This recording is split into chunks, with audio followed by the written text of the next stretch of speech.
So, as I told you, I'm here to talk how one-click strategies are going to revolutionize the DeFi space. And in order to do that, I would like to start by pointing out that, in my opinion, DeFi at the moment is broken. So when DeFi started back in DeFi summer in 2021, DeFi was kind of easy to use. So there was the appearance of protocols like Aave, like Lido. It was more or less one click. So it was fairly easy to understand. But then things got a little bit more complex while people tried to search for yield optimization, right? And they started to look for alpha, create manual strategies, managing risk themselves, eventually getting liquidated in the process. That happened quite a lot during the years that have gone by. And the way that we should approach DeFi is for it to become easy to use again. And this is what I hope that you take from this talk today. So, as we call it on BakerFi, it's one click to cook. So, instead of manually creating your own DeFi strategies, we believe that you should use existing and well tested strategies with minimal efforts. So, trusting protocols that haven't been hacked before are one way to tackle it, as well as, instead of just seeking the best yields, seeking the yields that actually perform better over time and that are able to manage that risk. So on BakerFi, these strategies are what we call recipes, and the ingredients essentially represent the assets, the protocols, and the underlying chains. So grabbing one specific example, which is one strategy or one recipe that we have, which is millefeuille à la base. It's our most used recipe, and we use two protocols to generate yield, Lido and Aave as the ingredients. And this is done on top of base in order to ensure that we have a lot less costs and more cost efficient on the transactions. And what we do is we try to exponentiate the yields on your ETH. So how do we do that? I compiled a to-do list of what that strategy implies. So as a user, again, it's just one click. You go to our protocol, you simply select the amount that you want to deposit in terms of ETH, and you click on deposit. And that's done. In one transaction, you get done. You don't have to set up smart accounts or do any specific shenanigans or configure parameters or whatever. It's all done for you. So we do that on the background. And what we do is we swap ETH for WST ETH to provide the Lido yield. And then we use that as collateral on Aave to borrow more ETH.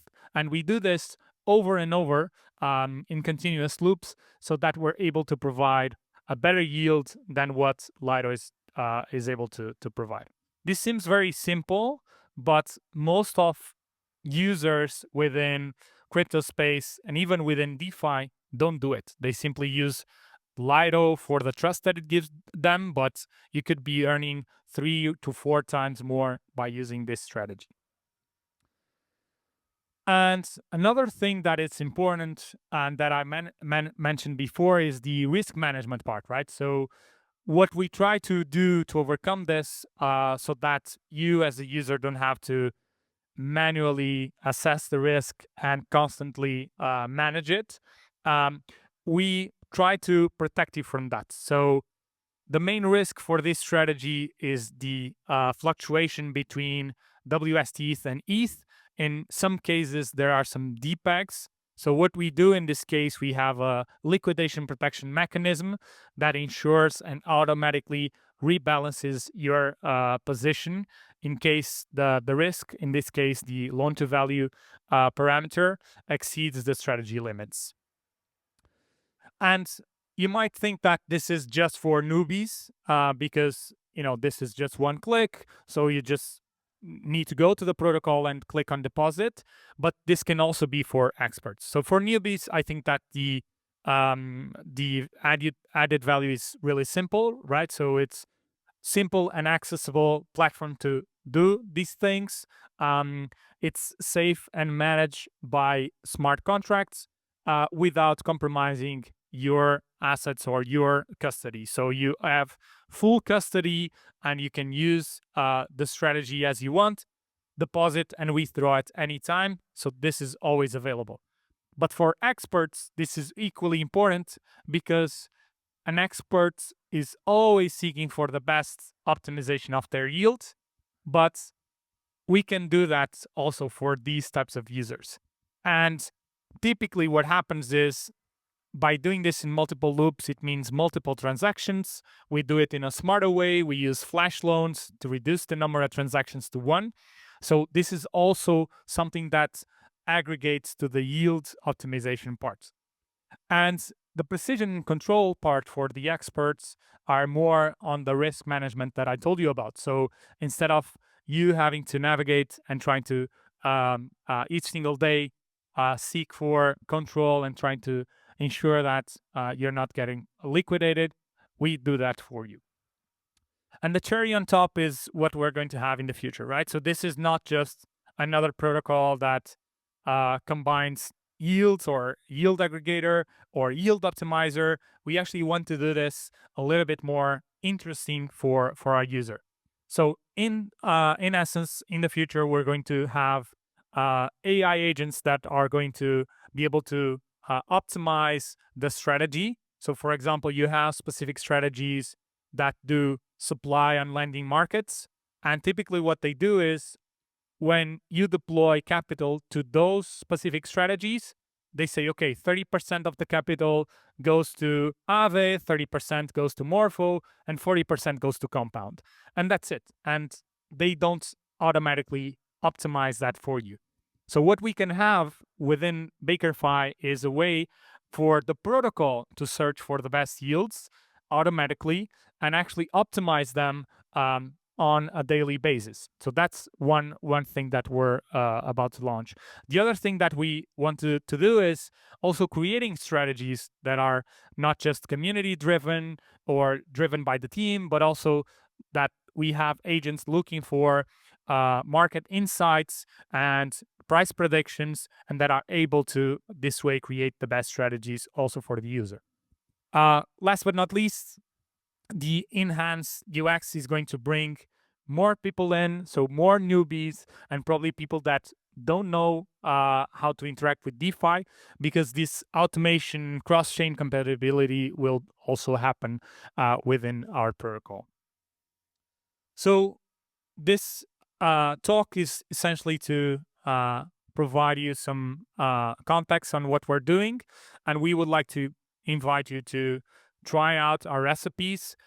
We're a recent protocol, so what we're looking for is essentially ideas for improvements and feedback.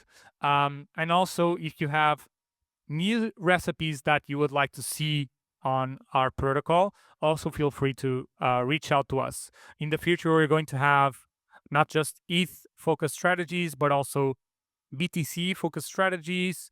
We're going to have stablecoins focused strategies, and this will open the door to many different things that we can do. So if you have any cool ideas, please talk to us. We're also fundraising at the moment. So if you're a VC investor and if you're into this sort of stuff, also come talk to us. Any feedback is welcome. So any cues for the chef or feedback?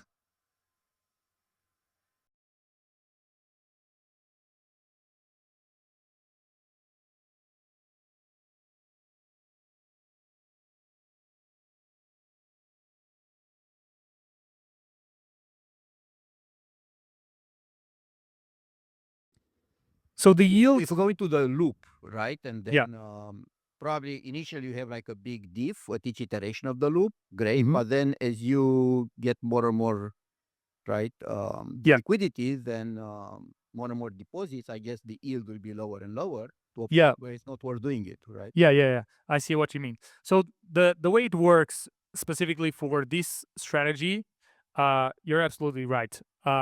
It means that we need to take into account the LIDO yield, which is generated by the validators, and the yield or the borrow rate from Aave or more for any other lending market. If we try to maximize the liquidity available on both markets, it means that the borrow rate will also go up, so reducing our yield on our protocol. That's correct. I think that we're not there yet, so there's still an opportunity to take advantage of this yield optimization. But in the future, what we want is not just to have these looping strategies. So we want to have more strategies that probably are more complex on the background, but really simple for the user to use. Giving an example of that, um, derivative strategies is something that we want to implement in the future. So being exposed at certain assets without having the need to attain them. Also having delta neutral strategies. These are also very interesting, not just for retail users, but also for institutions. So we can have any type of strategies that might not have anything to do with staking or restaking.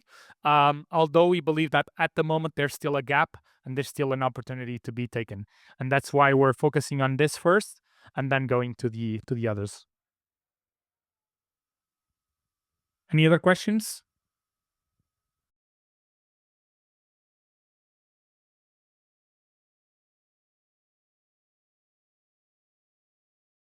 But the profitability of kind of like these solutions, right? Like I think aggregation layers are very important, but um they're kind of get commoditized. And how do you handle the profitability of the protocol? Yeah.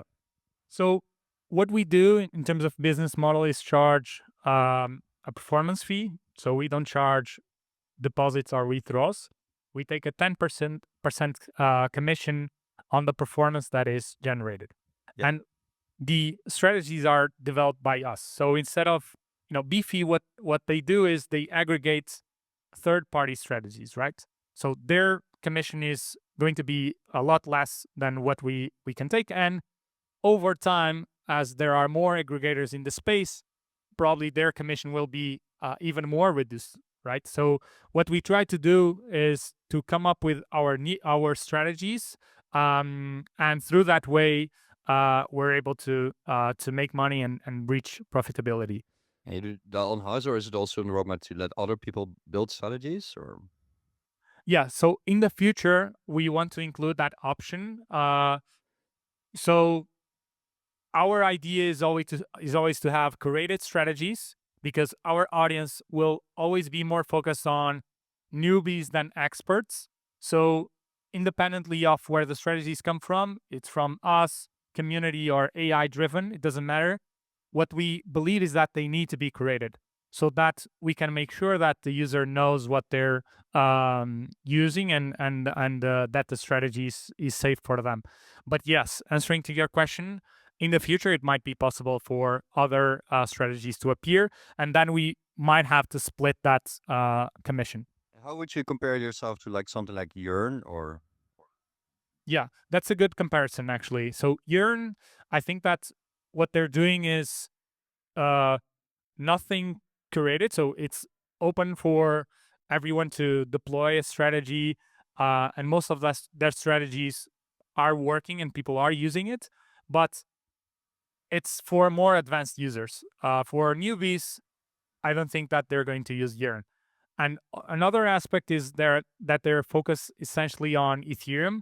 Although they're now integrating some L2s, it's not what they're focused on. I think that they've grown too big on Ethereum, and they're not concerned about anything else, right? While we take a more holistic approach into having more chains, more assets, and growing into what the user wants, and going after that. Any more questions? I don't know if I still have some time.